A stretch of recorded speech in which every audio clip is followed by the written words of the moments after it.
Think fall's the end of the gardening season? Think again. In permaculture, autumn is your golden opportunity to set up your garden for winter abundance and a thriving spring.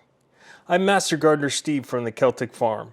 Let's go ahead and dive into 3 game-changing practices to prepare your garden, plus stick around for pro Master Gardener tips from the Celtic Farm. Fall is the season for root crops. Think carrots, beets, turnips, and parsnips.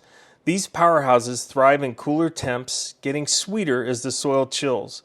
They're not just food, they drive deep roots and break up soil, improve its texture, and keep your pantry stocked deep into winter.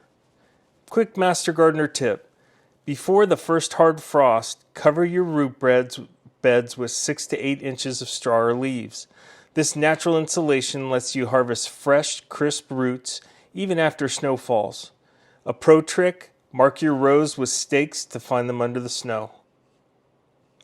Bare soil in the fall? That's a missed opportunity. Cover crops like clover, vetch, rye, or oats are your garden's secret weapon.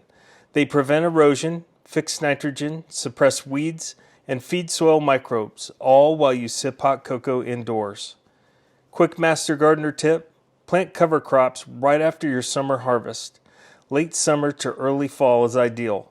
In colder zones, winter rye is your go-to. It germinates fast and survives freezing temps. And bonus, it's a low-maintenance soil booster. Mulching is your garden's ultimate fall hack. A 3 to 4 inch blanket of leaves, straw, or wood chips mimics a forest floor, locking in moisture, protecting roots, and feeding soil life all winter long. It's simple, natural, and incredibly effective. A quick tip, spread mulch evenly but leave small gaps around plant crowns to prevent rot. Refresh your mulch midwinter if it starts to thin out. Your soil and worms will thank you. Root crops, cover crops, and mulch aren't just tasks, they're permaculture principles in action. They stack functions, feeding you, rebuilding soil, and working with nature's cycles. By investing a little time now, you're ensuring a bountiful spring.